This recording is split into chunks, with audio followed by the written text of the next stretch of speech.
ઘર સભા તમે ઉપયોગ કરો અને સી ધ ચેન્જ.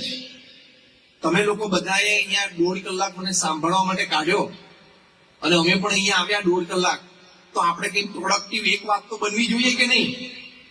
બાકી બધી આપણી અન્ડરસ્ટેન્ડિંગમાં અને થિંકિંગમાં અને એક્સેપ્ટન્સમાં આવી, પણ એક પ્રોડક્ટિવ વાત as a practice, I will do it once a week, એ આ ઘર સભા છે.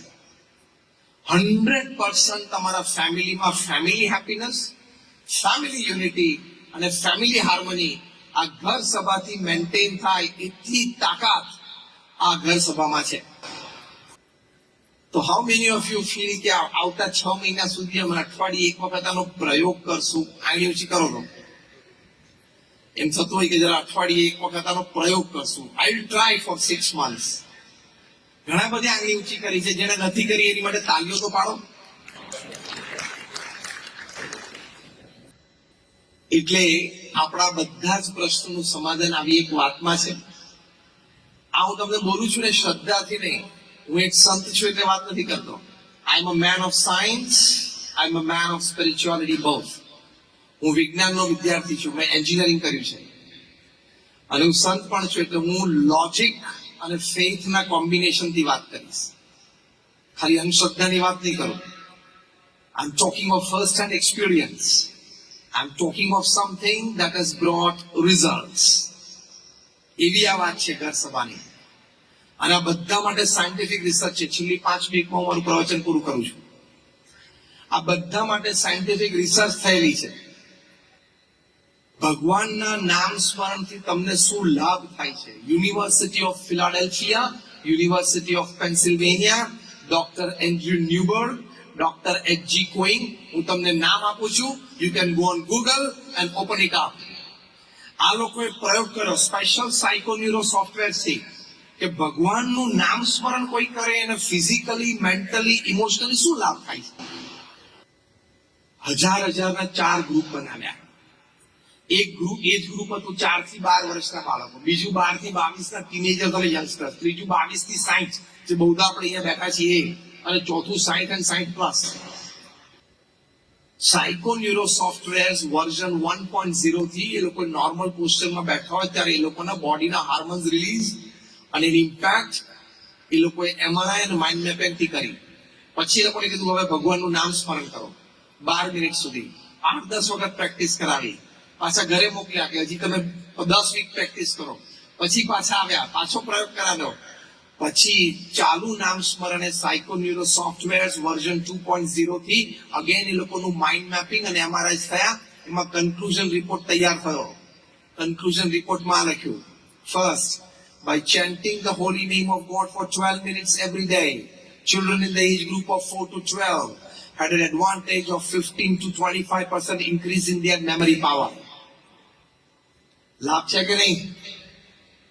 બીજી વાત લખી, 12 to 22 યંગસ્ટર્સ અને ટીનેજર્સ, એ લોકોને 15 થી 25% increase in their will power and confidence. કારણ કે આ એજમાં એને વિલ પાવર અને કોન્ફિડન્સ બહુ જોઈએ. ત્રીજું એજ ગ્રુપ હતું જે બહુધા આપણે અહીંયા બેઠા છીએ, 22 થી 60. They had a phenomenal 20 to 25%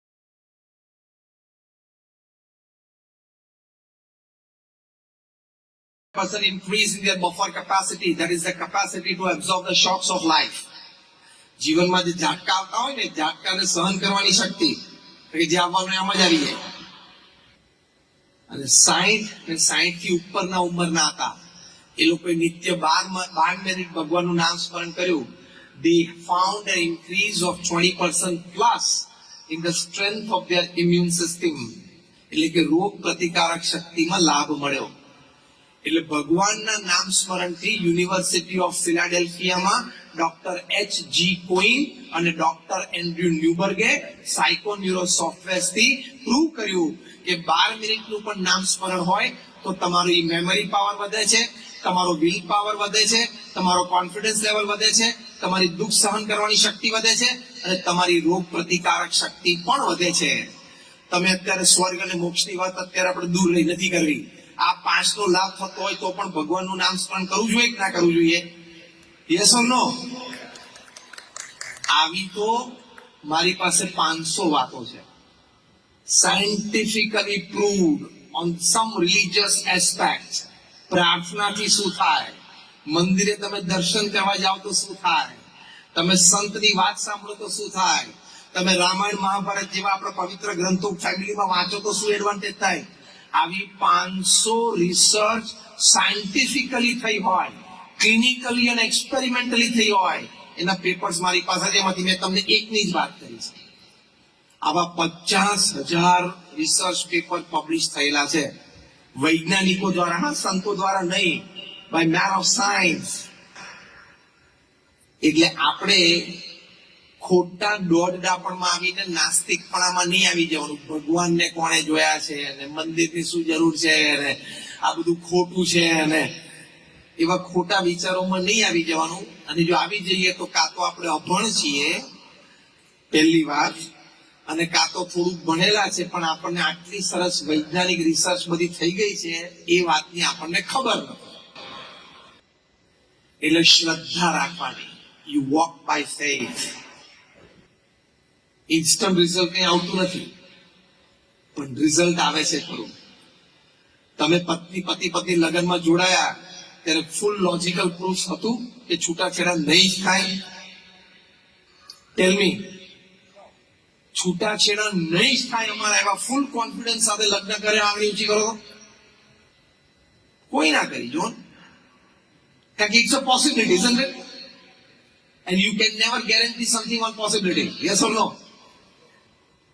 આમ એટલા માટે વાત કાઢી કે લગ્ન કર્યા ત્યારે પણ તમે ફેથ ઉપર ચાલેલા. બાકી ત્રીજો ફેરો પૂરો કરો, 7માંથી બંનેના મગજમાં ડાઉટ ચાલુ થઈ જાય કે છૂટું થશે તો હજી મારી પાસે લાસ્ટ 1.5 મિનિટ છે ચેન્જ કરવા માટે માઇન્ડ. એવું ડાઉટ ના કરો. એ વખતે both of them walk by faith. Silver jubilee celebrate કરશું અને ગોલ્ડન જ્યુબિલી પણ કરશું, અને એ જ હોવું જોઈએ. That is positivity. અને એમ રાખ્યું તો થયું પણ ખરું ને. ત્યાં જેમ ફેથ રાખ્યો છે, વિશ્વાસ રાખ્યો છે, એમ ભગવાનમાં પણ વિશ્વાસ રાખવાનો.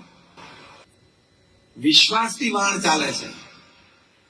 અને પૃથ્વી પર સૌથી અભણ આર્ગ્યુમેન્ટ કઈ છે ખબર છે? Most illiterate and most coward, most novice argument પૃથ્વી પર. મેં ભગવાનને જોયા નથી એટલે હું ભગવાનમાં ના માનું. આ પૃથ્વી પર સૌથી અભણ આર્ગ્યુમેન્ટ છે, સૌથી ઇગ્નોરન્ટ આર્ગ્યુમેન્ટ છે. તે આંખથી નથી જોયા, પણ ઇન્ટેલિજન્સ ઇઝ યોર થર્ડ આઈ. જોને એનાથી દેખાશે. ઇન્ટેલિજન્સ થી તું જોઈ શકે છે. ત્યાં મુંબઈમાં I was talking at Taj Lands end Bandra. 400 scientist બેઠા હતા, 400 વૈજ્ઞાનિકો. My topic was logic versus faith. 400 વૈજ્ઞાનિકોને મેં એક જ પ્રશ્ન પૂછ્યો, એક પણ જવાબ નથી આપી શકે, તમારામાંથી કોઈ નહીં આપી શકે. મેં કીધું આ પૃથ્વી છે એની ધરી ઉપર પણ ફરે છે અને સૂર્યની ગોળ ગોળ પણ ફરે છે, બરાબર? કાલ સવારે ધારો કે સ્ટેગરિંગ ચાલુ થયું નહીં, આપણે ઇલેક્ટ્રિસિટીમાં સ્ટેગરિંગ આવે, જીઆઈડીસી માં સ્ટેગરિંગ ચાલુ થયું તો શું થાય ખબર? આજે આપણો દિવસ 2 કલાકનો, રાત 22 કલાક. કાલે દિવસ 20 કલાકનો અને રાત 4 કલાક. પરમ દિવસે દિવસ 24 કલાકનો અને રાત 0. આવું બધું થવા માંડે તો ખાવું ક્યારે, સૂવું ક્યારે, જોબ પર ક્યારે જવાનું, તારીખ ક્યારે નક્કી થાય?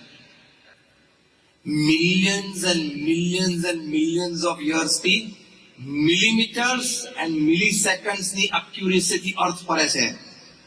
તો મેં કહ્યું કે નાસાના બધા વૈજ્ઞાનિકો ફેરવવા જાય છે, ઈસરોના બધા વૈજ્ઞાનિકો ફેરવવા જાય છે. Somebody is managing and controlling it, otherwise this cannot happen. Millions and millions of years થી આટલી મોટી પૃથ્વી મિલીસેકન્ડ અને મિલીમીટરની એક્યુરેસીથી ફરે છે. આ ના થાય. પછી બીજો પ્રશ્ન પૂછ્યો કે આ ગ્રેવિટી છે એને આપણે નામ આપ્યું કે આને ગુરુત્વાકર્ષણ કહેવાય. This is known as gravity. The force that pulls us towards the earth is called gravity. તમે ખાલી નામ આપ્યું છે, પણ હજી કોઈને ખબર નથી કે આ જનરેટ ક્યાંથી થાય છે, આ ઉપયોગ થાય છે કે નહીં, ઉપયોગ થાય તો રીઇન્ફોર્સ થાય છે કે નહીં, રીઇન્ફોર્સ થતું હોય તો કેવી રીતે થાય છે. પછી મેં આ 400 વૈજ્ઞાનિકોને એક્ઝામ્પલ આપ્યું. મેં કોઈ એક વ્યક્તિ પૃથ્વી પર હતો ત્યારે, અત્યારે 8 અબજ છે ત્યારે કોઈ એમ કે હું તો ન્યુઝીલેન્ડમાં પેલી બાજુ ગયેલો વેલિંગ્ટન ની પેલી બાજુ ત્યાં છે ને ગ્રેવિટી થોડીક ઓછી છે એટલે બધા પૃથ્વી ઉપરથી એક ફૂટ ઉપર ચાલે છે. અને આ બાજુ લેટિન અમેરિકામાં એમેઝોન બાજુ ફરવા ગયેલો ત્યાં ગ્રેવિટી વધારે તો અડધો ફૂટ પગ જમીનમાં જતો રહેતો. એવું કોઈ કહ્યું? સમાંતર ગ્રેવિટી પૃથ્વી ઉપર છે. હા કે ના?